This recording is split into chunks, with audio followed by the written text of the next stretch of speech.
No, abogados de referencia. El uno corrobora lo que el otro denuncia. Perfecto, es eso. Pero entonces les va a llegar el momento en donde les va a decir, porque los fiscales no son tontos, los fiscales son personas, y las fiscales que tienen capacidad y saben manejar una investigación, les va a decir, bueno, señores, a ver, digan dónde estaban, a qué horas, con quién se reunió. Eso se llama circunstancias de modo y lugar.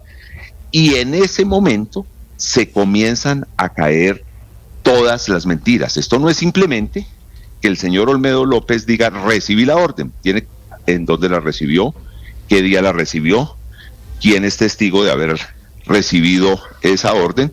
Y afortunadamente, con el señor Olmedo, pues va a contar una infidencia.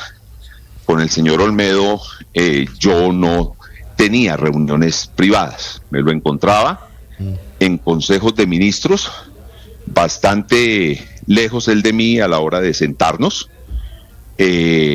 Cuando yo estaba en la unidad de gestión de riesgo, el presidente algún día me lo envió pidiendo que él entrase a la unidad de gestión de riesgo. A mí me dio una mala impresión y en estos días se lo recordaba al presidente, y debo reconocer que no acepté esa recomendación y no lo quise vincular. Luego lo llevaron como director de la unidad. Con él mis relaciones no fueron las mejores. Muchos de los problemas de orden público, y eso también está documentado, perfectamente documentado, que se presentaron en sitios como Arauca, como el Cauca y otros departamentos del país, bloqueos de vías, etcétera, se debieron a que el señor Olmedo López no atendía a las comunidades que tenían emergencias, y las comunidades salían a las vías a hacer bloqueos. Más de una vez me tocó llamar a Presidencia a poner quejas. El señor Olmedo no está adscrito al Ministerio del Interior, yo no soy superior jerárquico de él, y me tocaba pedir que otros funcionarios me ayudaran a que este señor atendiera a las comunidades, y a fe que no las atendía bien. ¿De quién y no depende, las atendía bien porque estaba dedicado a robar. ¿De quién depende el director de la Unidad de Gestión de Riesgo, ministro? Directamente de Presidencia. Directamente del presidente de la República. ¿Sí? Sí, es de Presidencia. Sí, o sea, digamos, de... Como un departamento administrativo. Una unidad especial. Sí, es una unidad especial. Sí, señor. Las 7 de la mañana, 3 minutos, es el ministro del Interior, Luis Fernando Velasco, hablando en Mañanas Blue de la reforma pensional que está a un debate de ser ley y de lo que podría o no afectar ese último tramo de la discusión, el escándalo de corrupción en la Unidad Nacional de Gestión de Riesgo. Ministro, ¿usted ya denunció a Olmedo López ante la Fiscalía por calumnia o por injuria?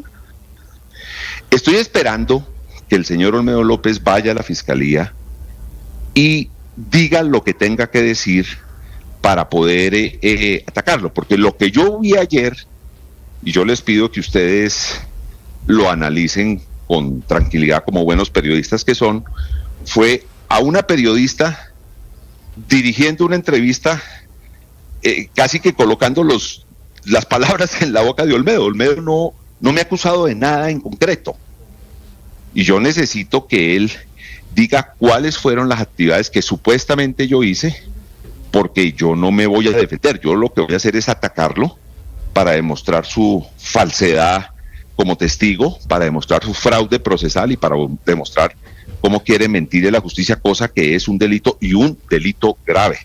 Estoy listo y estoy esperando. Cuanto quisiera que la Fiscalía pudiese agilizar la recepción de la declaración del señor Olmedo López, para que si él me señala de algún tipo de acto delictivo, yo pueda inmediatamente denunciarlo, ya sea por calumnia, por fraude procesal, por falso testimonio.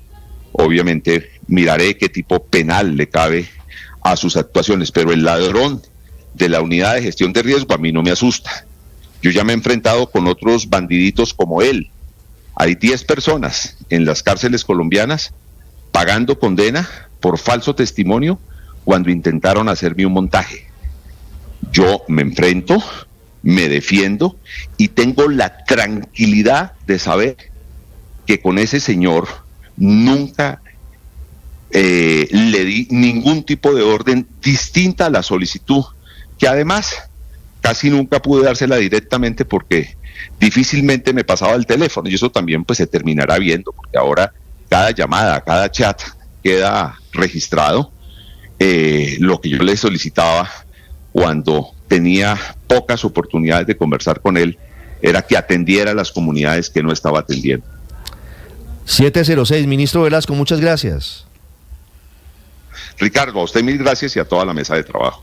Es el ministro de la Política, Luis Fernando Velasco, hablando de dos temas, como les contábamos, de la reforma pensional que está a punto de ser ley, falta el debate definitivo en la plenaria de la Cámara de Representantes, y también de el escándalo de corrupción en la unidad de gestión de riesgo, Héctor, que entre otras cosas ha generado varias reacciones en las últimas horas del presidente Gustavo Petro. Anoche publicó una muy larga comunicación en redes sociales y esta mañana también está respondiendo a una nota que, a propósito de ese punto, publicamos en Blue Radio. El presidente Petro dice hasta ahora: cuando un medio dice el gobierno de Petro compra congresistas, lo que está indicando es que las prácticas corruptas son ordenadas por mí.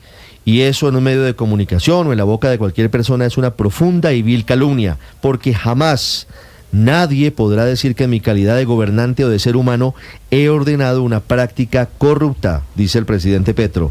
No defiendo a nadie, no soy Duque, el que la haga se va. Bueno, la hizo Olmedo López, que es el que está dando esos titulares, Ricardo. Olmedo López es el que está diciendo que, por ejemplo, el señor Wadid Mansur se vendió al gobierno y está ratificando las declaraciones, las acusaciones de Snyder Pinilla, diciendo que compraron, que le dieron 3.000 millones de pesos al senador Name y también a Andrés Calle.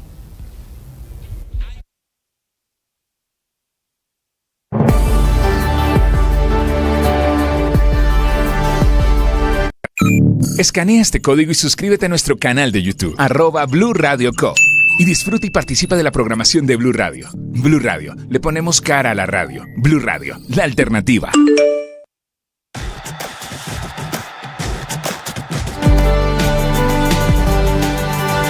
Le preguntaba Héctor a Luis Fernando Velasco, ministro de la Política, si todo este escándalo podría o no eventualmente dificultar el trámite de la reforma pensional, que le falta un debate en la plenaria de la Cámara de Representantes. La verdad es que este escándalo, Héctor, sí tiene consecuencias para el gobierno, al menos en la opinión pública. Es una situación seria. Obviamente aquí habrá que ver cuáles son las pruebas que tienen los acusados, los sindicados y sobre todo los denunciantes. La defensa del ministro Velasco es muy dura, diciéndole ladrón a Olmedo López y diciendo que él nunca le dio ningún tipo de orden irregular frente a lo que él ha insinuado. Sí, y certera, para decir la verdad, ¿no? Se siente tranquilo el ministro del Interior cuando dice lo que dice. Yo creería que, pues yo no soy ni mucho menos especialista en esos temas, pero que eso que llaman un psicólogo forense, que son los psicólogos pues que ayudan en la valoración probatoria y particularmente en la determinación de la credibilidad de los testimonios, y si compara uno la declaración del señor Olmedo de ayer con la determinación con la declaración del ministro del Interior de hoy, pues yo sí creo que no hay duda que la de Velasco merece mayor credibilidad. Pero hay que esperar las pruebas, hay que esperar a claro. la vista judicial, pero es que los testimonios, pero es que los testimonios son pruebas también, ¿no? Sí. Y ese testimonio de Olmedo López ayer es un testimonio que da poca credibilidad para decir la verdad, porque realmente termina siendo confuso, termina siendo forzado. Yo creo que López está frenado porque él espera la negociación con la fiscalía y por eso por la razón que fuera el testimonio de ayer es poco creíble. Rehuye la mirada, ¿sabe? Que en ese análisis que usted hace hay muchos elementos que llaman la atención del señor López. La manera, digamos, la expresión corporal, los cambios conductuales, los contenidos semánticos, el estilo, todas esas cosas que, digamos, miran los psicólogos forenses para determinar la credibilidad de un testigo. En realidad, Héctor, le va muy mal ayer al señor Olmedo López, ¿no? Pero tiene en gracia de discusión, Héctor. Lo que no quiere decir que no haya pasado lo que pasó, lo que el señor dice que pasó.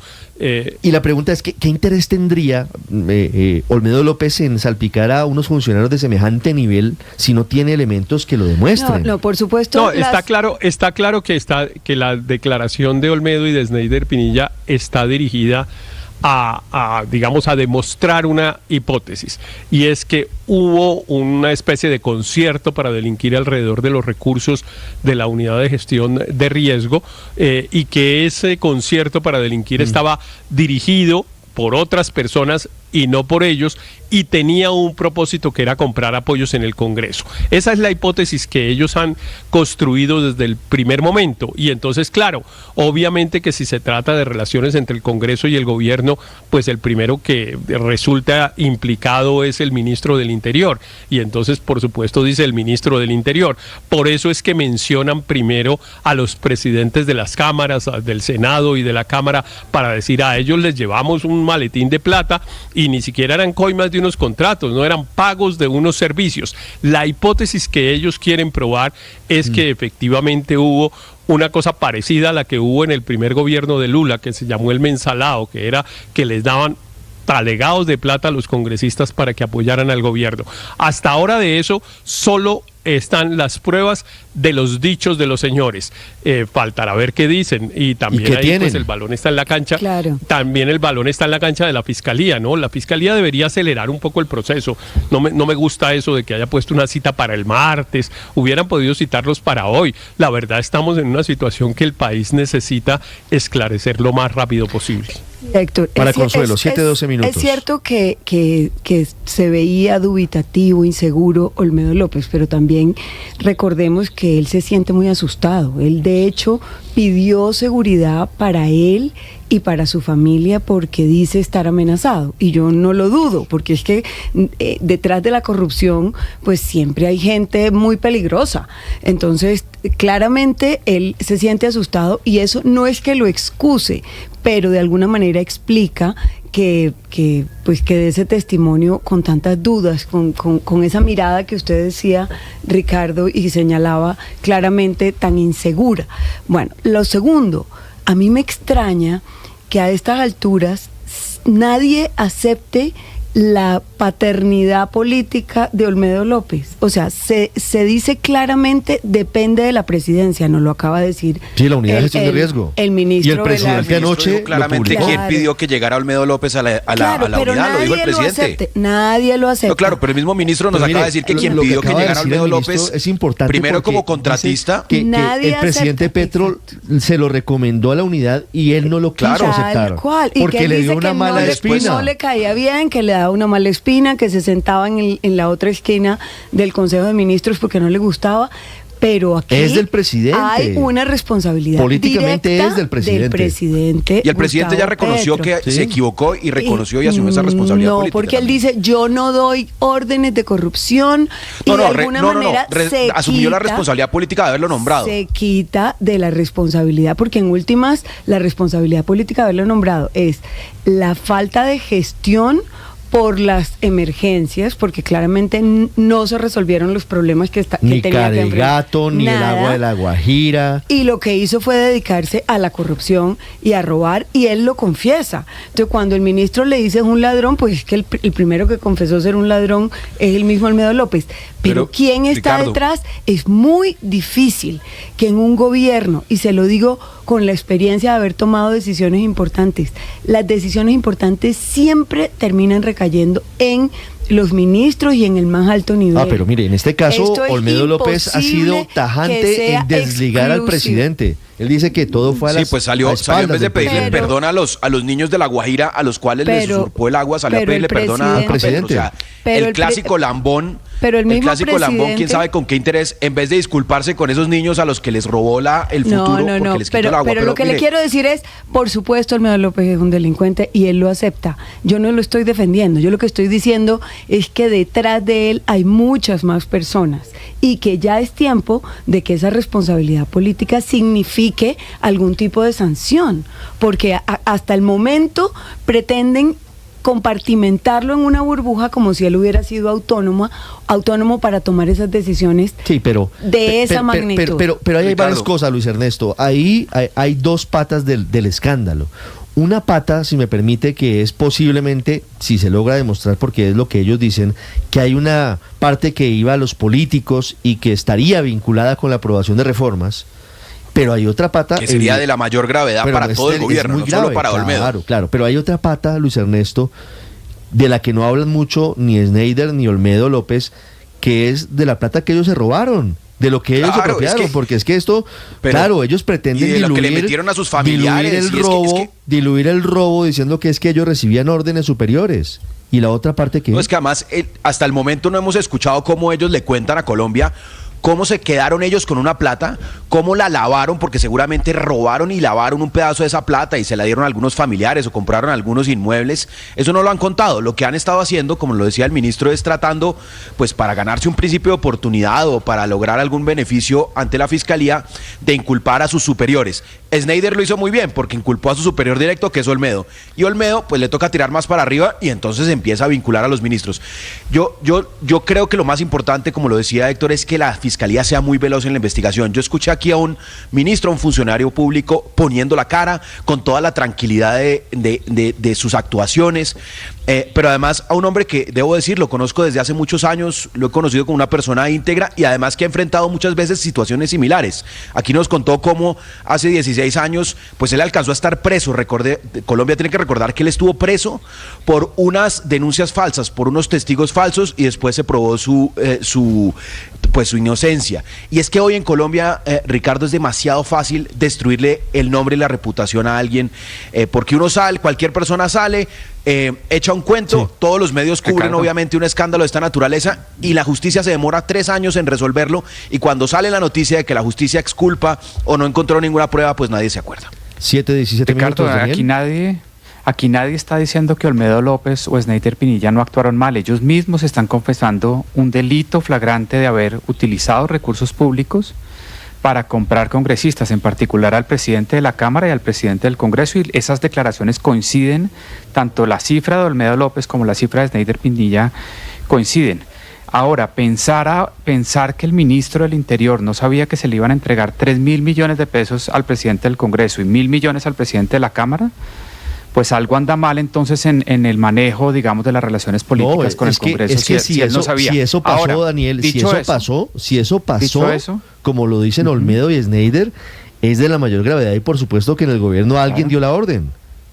Y Ricardo, ahí Olmedo López ayer en las entrevistas dijo: yo tengo pruebas de que en ese cónclave que él menciona, que creo que es el desayuno, estaba el ministro y voy a mostrar esas pruebas. Entonces hay que esperar que las muestre, porque simplemente un testimonio no puede llevar, digamos, a la fiscalía a abrirle un proceso Ricardo, o a la corte a abrirle un proceso al ministro del Interior, pero tiene que mostrar las pruebas. Dicho eso, tiene que mostrar las pruebas. En lo personal, yo creo que el ministro no supiera es muy difícil entregándole esa cantidad de plata, nada más y nada menos que al presidente de la Cámara y al presidente del Congreso. Es que, Daniel, si eso se demuestra,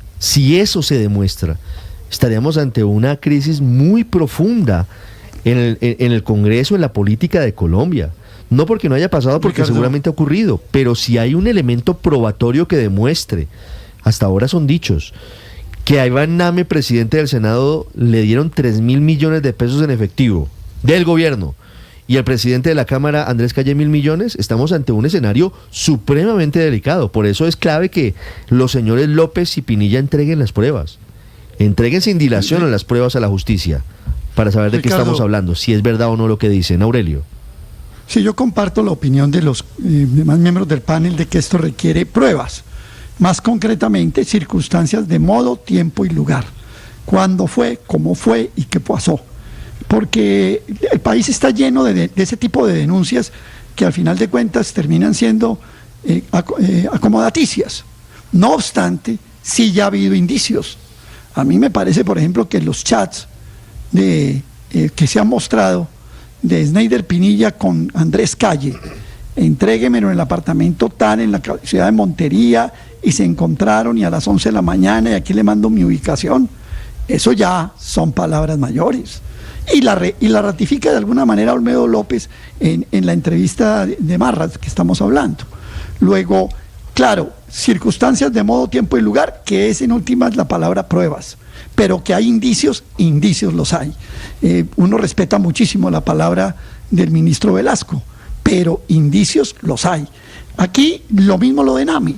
Si el ministro Velasco o autoridades por encima de Olmedo López conocían o eso hacía parte de una estrategia oficial, realmente es la pregunta que hay que hacer. Yo diría que más que personalizar, acusar a un ministro o a otra persona, a fulano o a perencejo, más importante incluso que personalizar, que es algo que me parece que me llamó mucho la atención en la intervención del ministro Velasco, es definirle al país si el gobierno tenía como estrategia repartir coimas y repartir platas y repartir contratos y repartir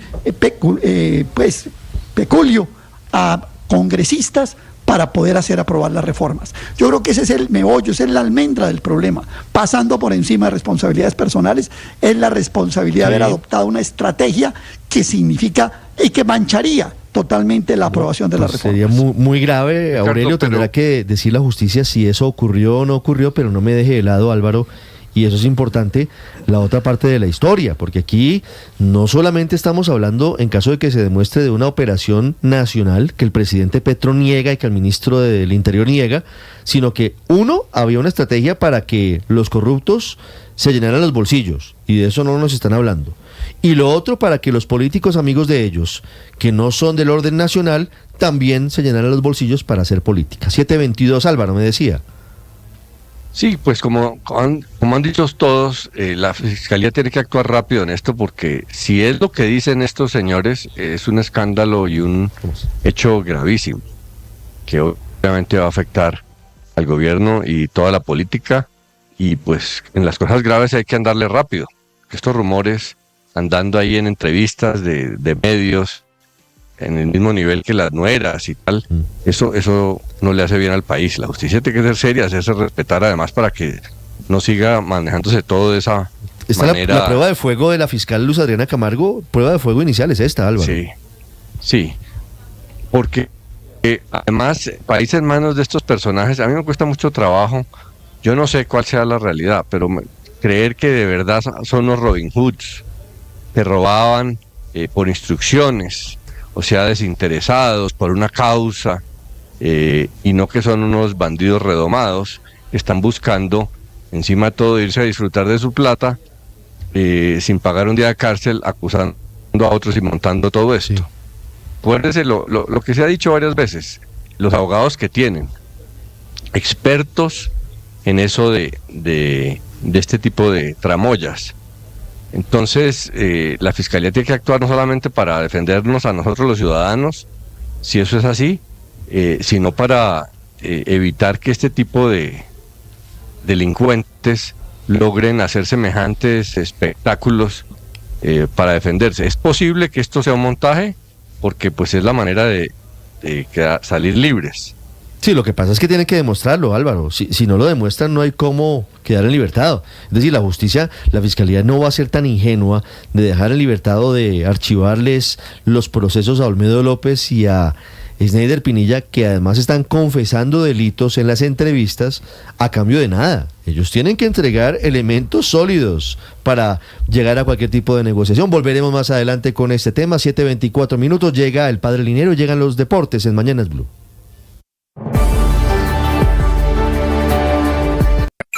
Escanea este código y suscríbete a nuestro canal de YouTube, @Blue Radio Co. Y disfruta y participa de la programación de Blue Radio. Blue Radio, le ponemos cara a la radio. Blue Radio, la alternativa.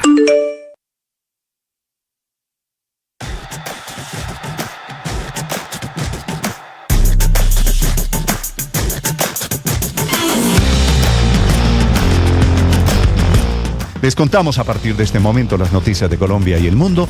Bienvenidos, aquí está el resumen. Lo preparamos en voces. Claro. Pero la factura la Vamos con las noticias, una agenda cargada de información. Sin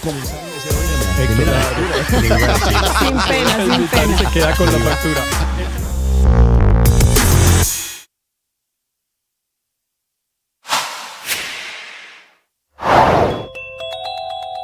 celebración del gobierno por la aprobación en tercer debate, falta uno, de la reforma pensional. 17 votos a favor y 3 en contra fueron las cuentas del gobierno con el paso de la prueba de este proyecto en la Comisión Séptima de la Cámara de Representantes, incluyendo los votos del Partido Liberal, del Partido Conservador y del Partido de la U. Ahora el gobierno y el pacto histórico se juegan una verdadera contrarreloj. Quedan apenas 18 días hábiles de esta legislatura que termina el próximo 20 de junio para tramitar el último debate que tendrá lugar en la plenaria de la Cámara.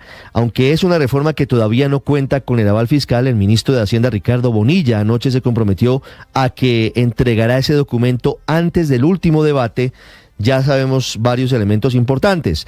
Por ejemplo, que se mantiene la fecha de entrada en vigencia como venía desde el Senado a partir del 1 de julio del 2025. Por ejemplo, se mantiene el umbral de 2,3 salarios mínimos como el techo para cotizar exclusivamente en Colpensiones, y también la transición, 750 semanas para las mujeres y 900 semanas para los hombres.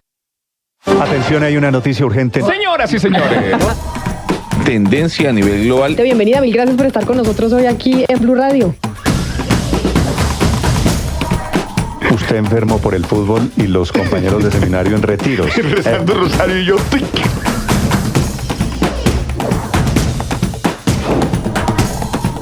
En noticia del momento urgente en Blue Radio. Blue, más que radio. Muchos lidiamos con enfermedades mentales y con conflictos emocionales, y es muy difícil hablar de eso en voz alta.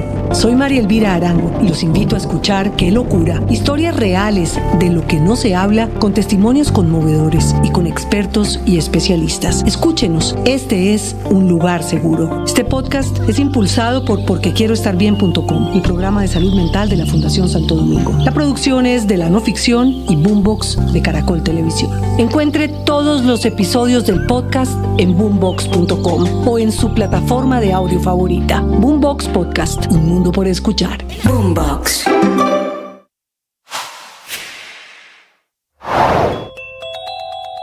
Hubo polémica, entre otras cosas, porque se modificó el fondo de ahorro pensional que será administrado por el Banco de la República. El cambio consiste en que los expertos que administran ese fondo no serán nombrados por el banco, sino serán nombrados por el presidente de la República. Celebró la ministra de Trabajo, Gloria Inés Ramírez, celebró el presidente Petro, que agradeció a los representantes de la Comisión Séptima su apoyo.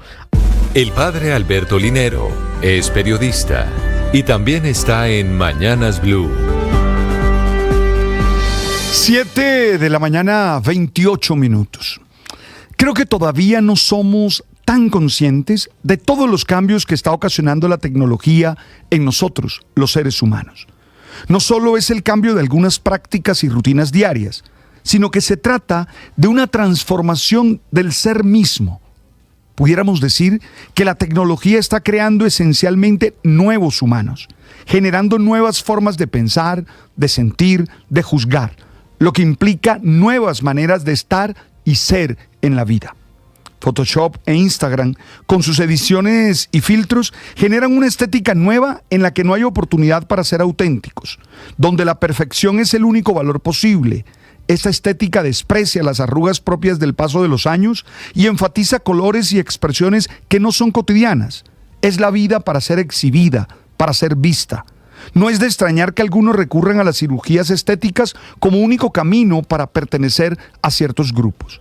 Las aplicaciones de mensajería instantánea nos han hecho confundir conexión con comunicación, además de alterar nuestra percepción del tiempo y de la distancia con las personas. Eso implica por qué algunos sienten ansiedad ante un chulito azul que indica que nos han leído pero no nos han contestado inmediatamente. También nos hace creer que si nos desconectamos un momento, podría pasar algo definitivo y trascendental que no podemos perder. Detrás de esto puede esconderse el miedo a la soledad, que impide que nos encontremos con lo mejor de nosotros mismos. Las gafas de realidad virtual cuestionan nuestra comprensión de ella misma, ya que nos hacen sentir y experimentar situaciones que no tienen las características de lo que se definía o que se define como libertad, como realidad. Es como si estuviéramos en dos mundos, el de la fantasía y el de las cosas concretas. Ni qué decir de la inteligencia artificial que amenaza con dejarnos inútiles al poder asumir casi todas las tareas que nosotros hoy realizamos. Así podríamos señalar otras influencias que generan grandes desafíos éticos y morales, los cuales todavía no hemos querido afrontar como sociedad. Por eso creo que el primer paso es ser consciente de lo que la tecnología está haciendo en nosotros y luego tomar decisiones sobre cómo queremos usarla, porque no podemos dejar que ella nos use a nosotros. Las victorias y derrotas, la pasión y la afición en juego y los datos de lo último en deportes se lo presenta Mañanas Blue. 7:31 de la mañana, bienvenidos a los deportes en Mañanas Blue, que arranca con noticia de última hora. Xavi Hernández ha sido despedido del Fútbol Club Barcelona. Desde Madrid, España, Enrique Rodríguez con toda la noticia. Enrique, buenos días. ¿Qué tal, Daniel? Buenos días. Después de haber sido ratificado en el cargo hace algo más de un mes, el presidente del Fútbol Club Barcelona, según reza un comunicado, ha señalado a Xavi Hernández que no continuará como entrenador del primer equipo la temporada 2024-2025. El encuentro se ha producido esta mañana en la ciudad deportiva Joan Camber de Barcelona y allí han estado presentes miembros de la junta directiva. El Fútbol Club Barcelona quiere además agradecer a Xavi su tarea como entrenador, y ya saben todas esas palabras que se dicen en este tipo de comunicados cuando se despiden a los entrenadores. Eso sí, Xavi Hernández tendrá un último trago al frente del banquillo del Barcelona, y es que tendrá que dirigir este domingo en Sevilla su último partido, sabiendo que no seguirá como entrenador y tendrá que continuar ligado al Fútbol Club Barcelona al menos un año más, porque no han llegado a un acuerdo para su rescisión de contrato. Daniel. Muchas gracias, Enrique. Ampliamos más adelante con toda la cronología y el porqué de la destitución de Xavi Hernández. Entre tanto, en el fútbol profesional colombiano, Santa Fe no afloja. El Cardenal quiere final, el Cardenal sigue invicto y sin recibir gol. Sin embargo, el cuadrangular no está definido. Santa Fe defendió localía en el Campín y ganó gracias al solitario gol de Daniel Torres, 1-0 ante el Once Caldas, 3 puntos más al bolsillo. Esto como respuesta al Tolima, que había goleado a la Equidad en primer turno en Ibagué en el regreso a la titularidad de Jason Guzmán. Los goles del Pijao fueron de Jorman Hurtado, uno en contra del arquero de la Equidad, Washington Ortega, y Jason Guzmán picándola en un penal, un gran gol de penal de Jason Guzmán. La Equidad desperdició también una pena máxima cuando el juego ya estaba 3-0. Con los resultados de este jueves, Santa Fe sigue líder, tiene 10 puntos, Tolima es segundo con 7, tercero Once Caldas con 5 y cierra la Equidad ya eliminado sin puntos. El domingo Santa Fe vuelve a ser local, allí recibe a la Equidad, mientras que el Tolima visita al Once Caldas. Si el Cardenal gana en casa y el Tolima no suma los 3 puntos en Manizales, Santa Fe será finalista. Ayer también conocimos la lista de 28 jugadores convocados por Néstor Lorenzo a la Copa América de Estados Unidos, que inicia el 20 de junio. Lo que usted debe saber es que de esos 28, Lorenzo deberá desconvocar a 2 jugadores para arrancar la competición con los 26 permitidos por la Conmebol. Además, las novedades de la lista fueron el regreso de Miguel Ángel Borja y Mateus Uribe, y otro nombre que tampoco estaba en el radar de muchos, el de Sebastián Gómez, ex Atlético Nacional, que juega en la segunda división del fútbol de Brasil. La selección tendrá 2 partidos amistosos ante Estados Unidos y Bolivia los días 8 y 15 de junio, y es después de ese segundo partido amistoso que Néstor Lorenzo deberá comunicarle a sus 2 futbolistas cuáles serán los 2 que no irán al certamen. En otros deportes, hoy etapa 19 del Giro de Italia, con 2 puertos de segunda y uno de tercera categoría, es decir, una etapa de media montaña, jornada propicia para una fuga que ya se configura desde este momento, con el ecuatoriano Jonathan Narváez encabezándola. Y en la NBA, los Boston Celtics ya ganan su serie de final de Conferencia Este 2-0 ante los Indiana Pacers. Les contamos mucho más adelante aquí en Mañanas Blue.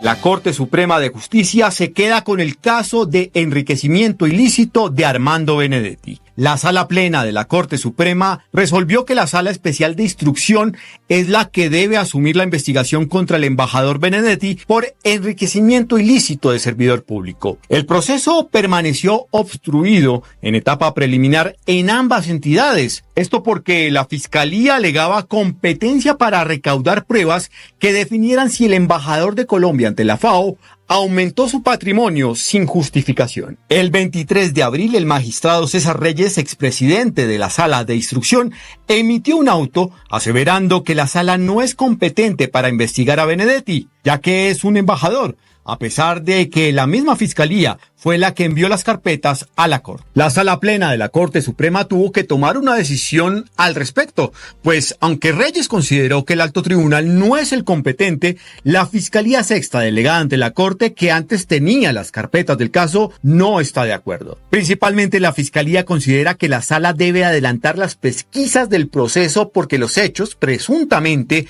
se presentaron mientras Benedetti era congresista, lo que significa que su fuero constitucional debe continuar.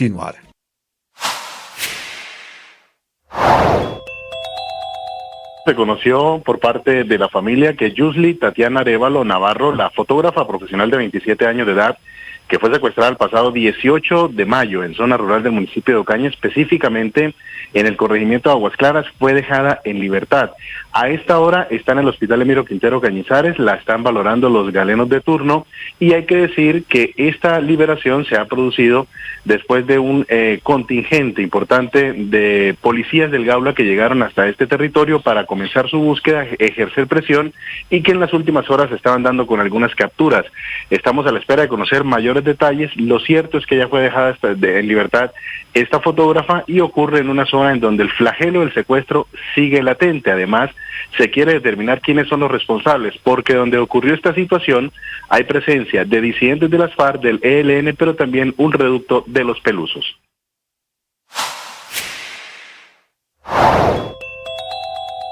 Olmedo López volvió a atacar, reapareció en las últimas horas para ratificar y avalar a Sneider Pinilla, quien fuera su segundo a bordo en la Unidad Nacional de Gestión de Riesgo, sobre su teoría y sus acusaciones de la plata que se entregó. Olmedo dice que recibió una orden y que la tramitó dándole 3.000 millones de pesos a Iván Name, presidente del Congreso, y a Andrés Calle, presidente de la Cámara de Representantes. Pero sus acusaciones ahora apuntan nuevamente al ministro del Interior, Luis Fernando Velasco, y también a Wadid Mansur, representante del Partido Conservador. A Mansur, que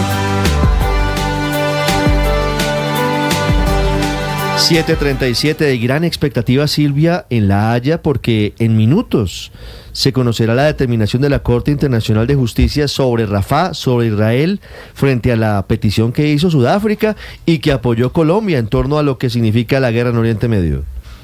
Correcto, Ricardo. Cuando sean las 3 de la tarde, hora de allí, de los Países Bajos, en La Haya, la Corte Internacional de Justicia, a través de su presidente, va a leer esa resolución que hayan tomado los jueces, porque el pasado 10 de mayo Sudáfrica pidió medidas urgentes con el objetivo de frenar esa incursión israelí sobre la ciudad de Rafah.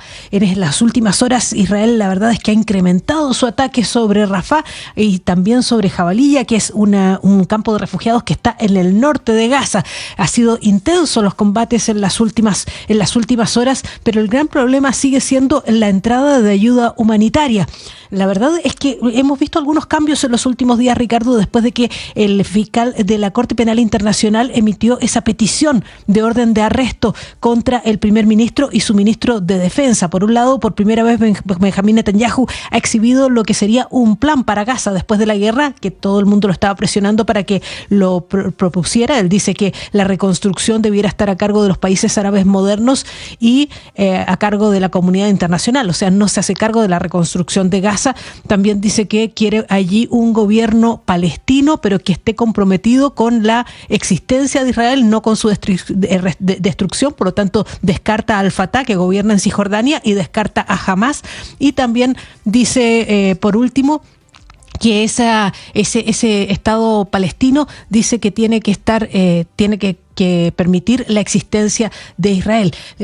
Ricardo, otra cosa que también ha llamado la atención en las últimas horas, otro cambio que se ha producido, es que el ministro de Defensa ha dicho que va a comenzar a detener de inmediato a las personas, a los ocupantes, a los israelíes que viven en las tierras ocupadas. Dice que atacan a los palestinos, que también los va a detener. Pero el problema que no resuelven es el problema de la ayuda humanitaria. De hecho, había esperanza de de que ese muelle flotante que construyó Estados Unidos fuera a dar la solución, pero no ocurre. El muelle flotante llega hasta cierto punto, de ahí hay barcos menores que llegan hasta la costa para que lo recojan miembros de Naciones Unidas. Sin embargo, Israel no está prestando ninguna ayuda para vigilar esos suministros y por lo tanto son inmediatamente saqueados por bandas que hay allí dentro de Gaza, pero también por la gente que está desesperada porque entren esos alimentos. Y Naciones Unidas está informando esta mañana que en el otro lado del paso fronterizo de Rafah, ese que separa Gaza con Egipto, se están pudriendo todos los suministros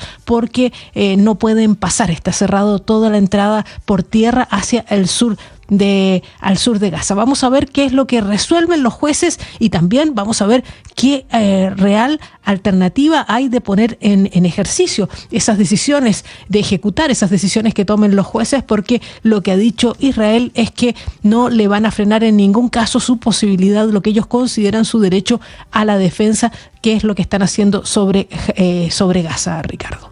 Muy bien, Silvia, pendientes en 19 minutos exactamente de lo que diga la Corte Internacional de Justicia en La Haya. Y mientras tanto en Estados Unidos se acerca la hora de la verdad, las elecciones presidenciales de noviembre, en medio de una campaña en la que el expresidente Donald Trump se está jugando el todo por el todo, está entrando incluso en zonas de Nueva York que han sido tradicionalmente bastiones, fortines del Partido Demócrata, Juan Camilo.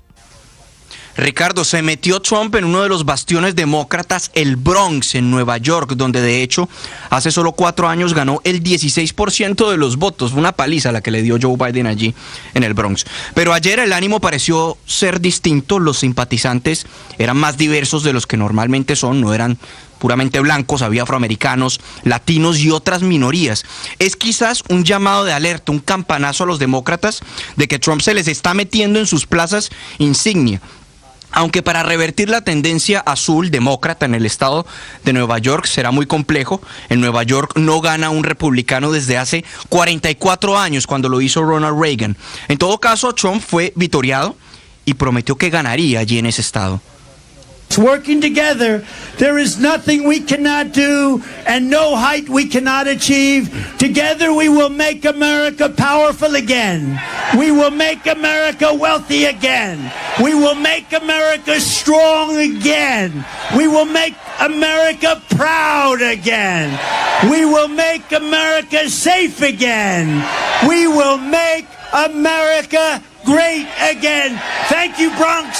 Thank you, New York. Trabajando juntos no hay nada que no podamos hacer ni altura que no podamos alcanzar. Haremos Estados Unidos poderoso de nuevo, lo haremos más rico de nuevo, más fuerte, más orgulloso de nuevo, lo haremos más seguro. Haremos Estados Unidos grande de nuevo, decía Trump, un estado en el que se le ha visto bastante en las últimas semanas, pero en la corte, por el juicio que se adelanta en su contra y que de hecho se espera que finalice la próxima semana ya para darle paso a la deliberación del jurado y que definan si es culpable o no. Ahora bien, fue una multitud más grande de la que los demócratas esperaban y lo curioso es que entre sus seguidores había muchos latinos haciendo campaña junto a Trump en contra de la migración ilegal, que dicen que está acabando ciudades ahí en el estado de Nueva York. Prometió que iba a construir el muro, que iba a adelantar una campaña de deportación masiva y que iba a regresar la seguridad de las ciudades. Todo esto mientras que se sigue moviendo el sonajero de sus posibles candidatos a la vicepresidencia, de su fórmula vicepresidencial. Está sonando con mucha fuerza el actual senador por el estado de Arkansas,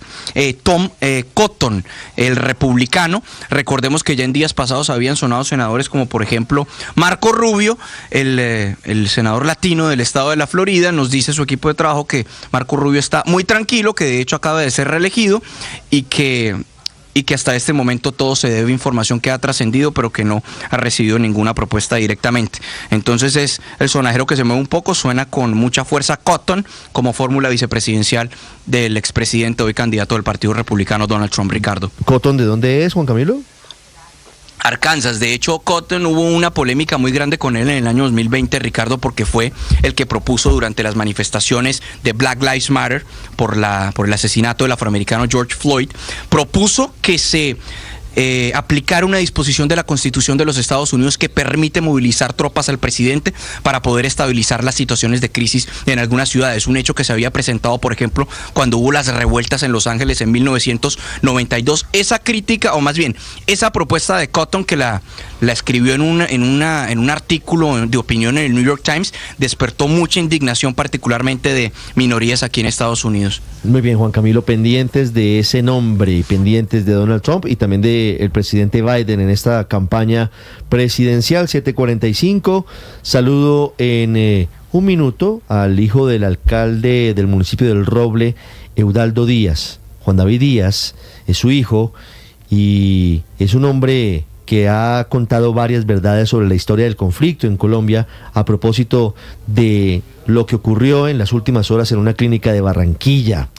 Un supuesto atentado contra el hijo de alias La Gata, que podría ser otra cosa. Antes, voy a España. Operaciones en contra de la explotación sexual de colombianas. 10 colombianas liberadas. Enrique.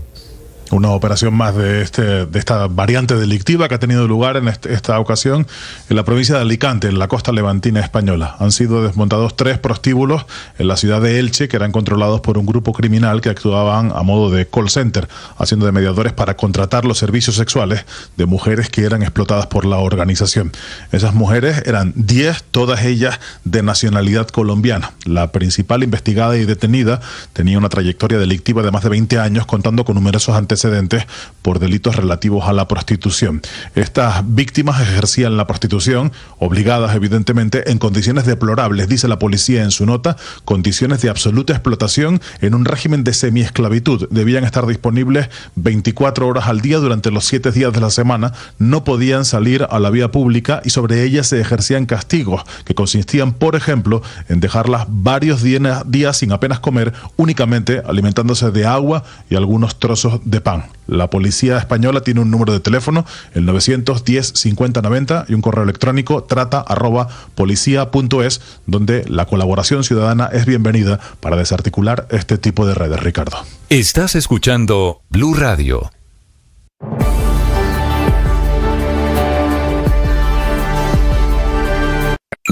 Escanea este código y suscríbete a nuestro canal de YouTube, @Blue Radio Co. Y disfruta y participa de la programación de Blue Radio. Blue Radio, le ponemos cara a la radio. Blue Radio, la alternativa.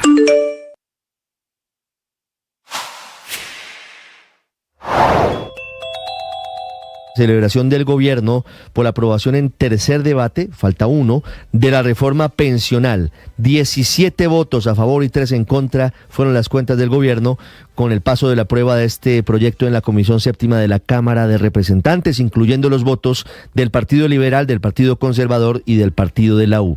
Ahora el gobierno y el pacto histórico se juegan una verdadera contrarreloj. Quedan apenas 18 días hábiles de esta legislatura que termina el próximo 20 de junio para tramitar el último debate que tendrá lugar en la plenaria de la Cámara. Aunque es una reforma que todavía no cuenta con el aval fiscal, el ministro de Hacienda, Ricardo Bonilla, anoche se comprometió a que entregará ese documento antes del último debate. Ya sabemos varios elementos importantes. Por ejemplo, que se mantiene la fecha de entrada en vigencia como venía desde el Senado a partir del 1 de julio del 2025. Por ejemplo, se mantiene el umbral de 2,3 salarios mínimos como el techo para cotizar exclusivamente en Colpensiones, y también la transición, 750 semanas para las mujeres y 900 semanas para los hombres. Estoy feliz de estar con ustedes a esta hora, hoy con los zapaticos blancos que mi mamá me compró. De verdad que feliz de compartir con todos ustedes. Gracias por estar allí, gracias por decirle a otros que estamos aquí en YouTube, que nos pueden ver mientras hacemos radio, que tratamos de dar la mejor información.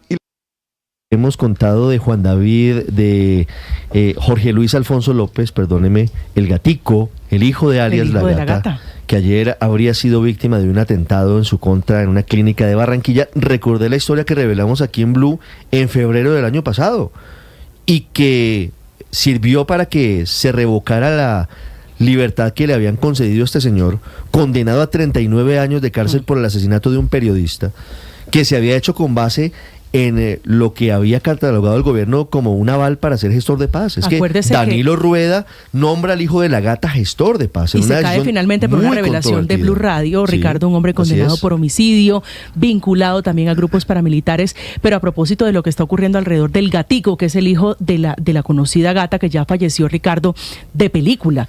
Esa escena de esos hombres ingresando a esa clínica, a ese centro médico. Con chaquetas de la Sijín. Con chaquetas de la Sijín. La señora que era la que daba las pistas, es increíble. Yo, Ricardo, sinceramente, YouTube, no había visto nunca una cosa similar. Las armas que utilizaron, la forma como se organizaron. Claro que sabe que los videos también revelan que había cierta improvisación o que por lo menos no eran expertos en este tipo de operaciones. Por fortuna, porque pudo haber terminado con más personas muertas. Murió Chino Anaya, que es un ex paramilitar vinculado con el asesinato del alcalde de El Roble, Eudaldo Tito Díaz. Por eso tenemos a nuestro invitado, Vanessa, que es lo último que se sabe de esta incursión en Mediclínica de este comando de sicarios. Lo más reciente, Ricardo, es que la policía está ofreciendo una recompensa hasta por 15 millones de pesos para dar con los 10 hombres y la mujer que participaron en lo que fue esta incursión armada que se dio hacia las 11:43 de la mañana de ayer, donde no solo usaron pistolas, sino también un fusil. Estas personas, recordemos que tras el ataque que realizaron contra una de las habitaciones del cuarto piso de Mediclínica, acabaron con la vida de Eduardo Montero de la Hoz y con la del ex paramilitar Edelmiro Anaya González. En estos momentos, la policía tiene dos hipótesis. Una de ellas es que era un atentado dirigido contra Jorge Luis Alfonso López, el hijo de Nilce López, quien se encontraba en ese mismo piso hospitalizado, y la otra era que el ataque correspondía al Chino Anaya, por información que podría tener y además riñas que tiene con otras bandas delincuenciales de la ciudad, teniendo en cuenta que en los últimos 2 meses ha sido víctima de 2 atentados contra su vida, de los cuales ha logrado salir ileso, Ricardo. 7:51, Juan David Díaz, hijo del alcalde del municipio del Roble, Eudaldo Díaz, asesinado por paramilitares en 2003, nos atiende a esta hora, alias el Chino Anaya, es la víctima de este ataque de sicarios. Chino Anaya, que hay 2 versiones, o estaba visitando al gatico o formaba parte de su esquema de seguridad. Juan David, buenos días. Buenos días, Ricardo, buenos días a todos los miembros de la mesa de trabajo, a todas las personas que escuchan a Blue Radio en nuestro país y fuera de este. Juan David, gracias. ¿Quién es en la historia dolorosa del asesinato de su padre, alias el Chino Anaya? Bueno, le comento primero decir que estoy impresionado con esto que está pasando, así como la periodista lo acaba de decir. Esto parece una película de gángster donde en cualquier momento aparecen este tipo de matanzas. Es más, hay un artículo del Heraldo de hace varios años donde titularon el caso de mi padre como matanza, porque ya habían 18 personas asesinadas en este momento. Ya con el Chino Anaya serían 21 de las personas que han asesinado en el proceso de mi padre, entre testigos y familiares de esto.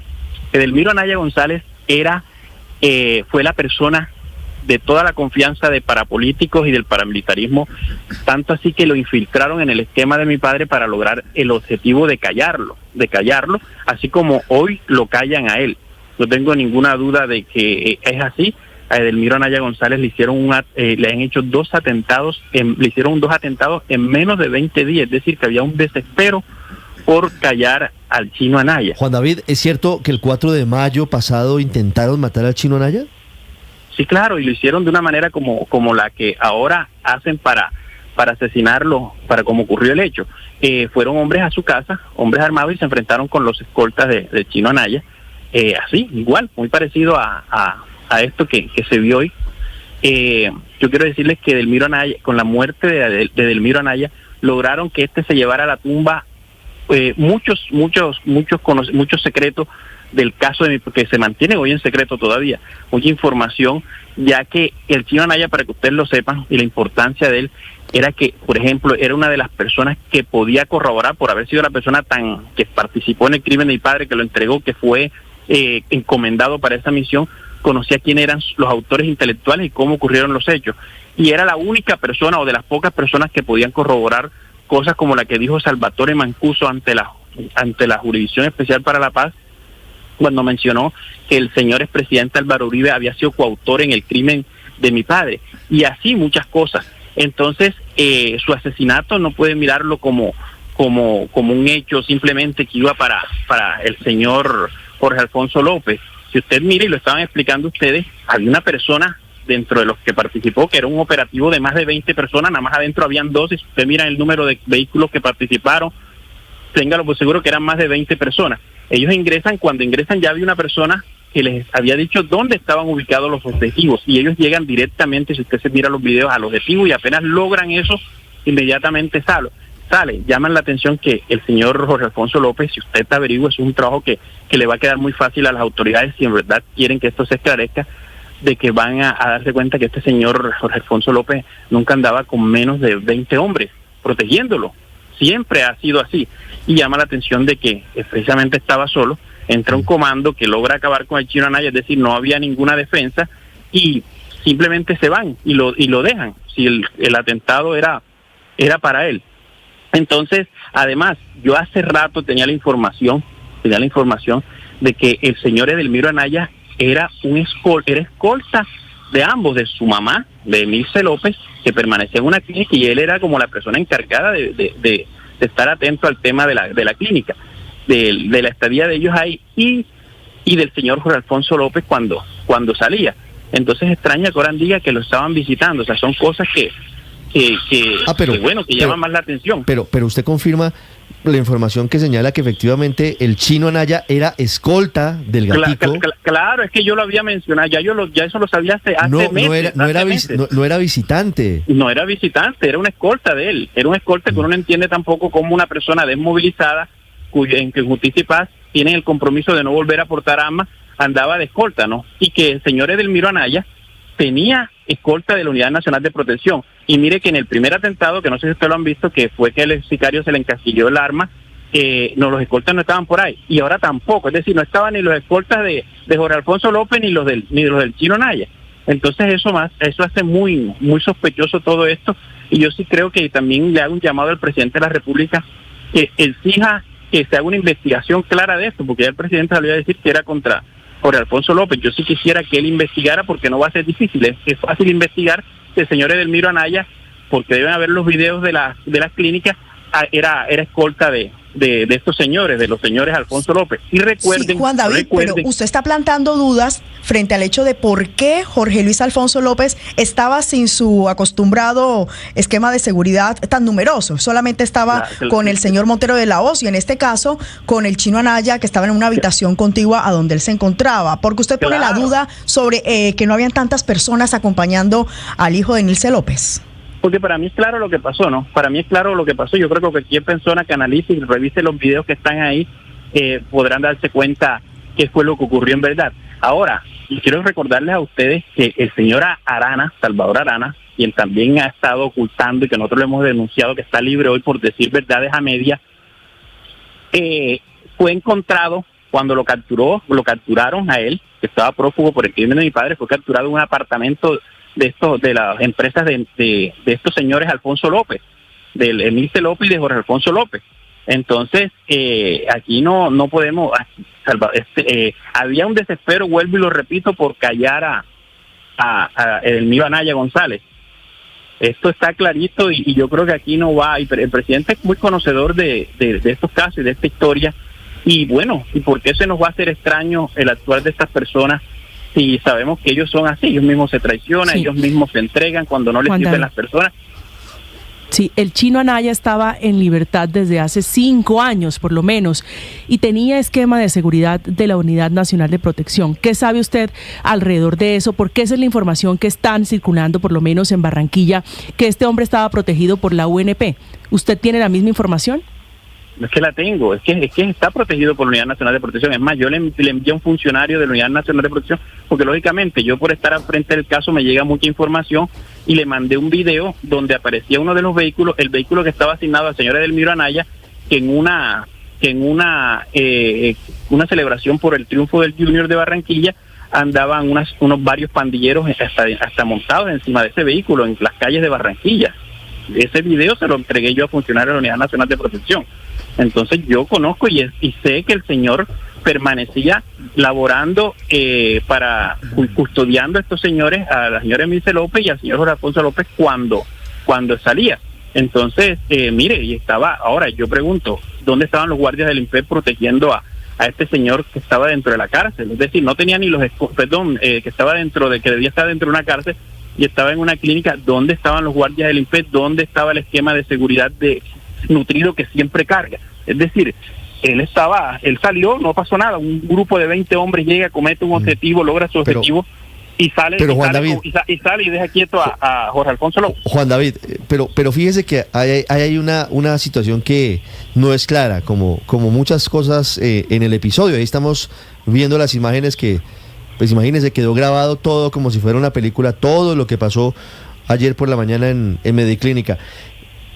El Chino Naya supuestamente estaba custodiando al hijo de la gata, pero el hijo de la gata no estaba. Y no estaba su esquema de seguridad y no había guardia del INPEC. ¿Por qué estaba el Chino Naya solo? Obviamente es una pregunta que tendrán que responder las autoridades, pero sí es muy llamativo el episodio, muy llamativo que el hombre estuviera solo ahí. Claro, y muchos se dicen, pero ¿por qué no lo mataron afuera? Es que ya lo intentaron asesinar afuera y no pudieron. Tenían que buscar la manera. Acuérdense que a mi papá, para asesinarlo, tuvieron que infiltrar a una persona que Chino Naya era su jefe de seguridad y fue quien lo entrega. Entonces ellos están acostumbrados a entregar a la gente, a engañar a las personas con las que andan. Ellos son expertos en eso. El Chino Naya no fue delegado a esa misión porque sí, era un hombre que prestó el servicio, que hacía parte de la inteligencia del ejército cuando trabajó con ellos, y su misión precisamente era la de inteligencia y de infiltración. Es decir, ellos no escogieron a cualquiera. El Chino Naya era un tipo muy astuto, muy sagaz, y bueno, para asesinarlo, presume uno que tuvieron que ponerlo en bandeja de plata, como dicen por ahí. Eso es una investigación que es lo que nosotros estamos exigiendo y solicitando al presidente de la República que investigue, porque esto no es como aparenta. Y ya nosotros hemos informado, porque el caso de mi padre está ante la Comisión Interamericana de Derechos Humanos. Hemos notificado esta situación a los abogados para que informen a la CIDH, porque con esto, como le digo, entre otras personas sale muy beneficiado el señor Álvaro Uribe Vélez, porque era Miro Anaya González quien podría confirmar